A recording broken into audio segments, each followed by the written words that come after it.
je me suis bien sûr rendu compte que quand on parle de non-violence en France, on est un peu comme René Dumont qui parlait d'écologie il y a quelques années, vous savez. Et puis quand un Corse parle de non-violence, on a des doutes. On a des doutes, hein.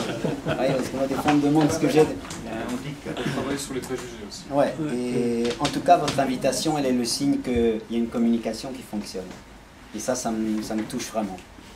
J'ai rencontré quelques-uns d'entre vous, François, il n'y a pas longtemps, et faire que des gens de bonne volonté se croisent, ça, je crois que c'est réconfortant, et j'ai vraiment le sentiment que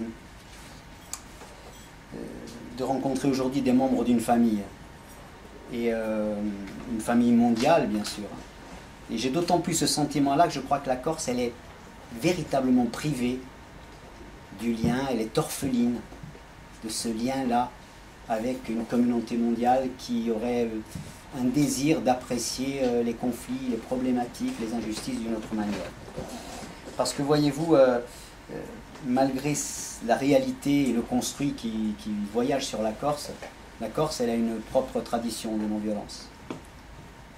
Alors, dans cette fondation, on est bien sûr partisans des petits pas, on est des passionnés de solutions, on ne reçoit pas de fonds publics, on est porté par près de 3200 donateurs, adhérents, qui sont répartis à travers toute l'Europe, que bien évidemment, à travers ma musique, je me fais un devoir de sensibiliser.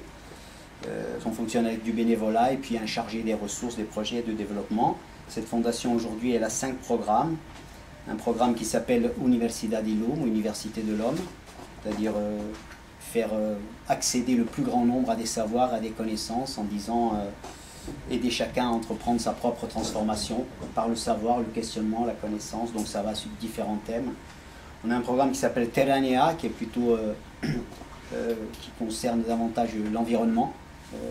L'idée de souveraineté alimentaire, des agricultures verrières, donc on réhabilite des châtaigneraies multicentenaires dans le centre de la Corse, on aide les bergers insulaires à rencontrer leurs homologues de Haute-Savoie, à sauver la chèvre corse, etc.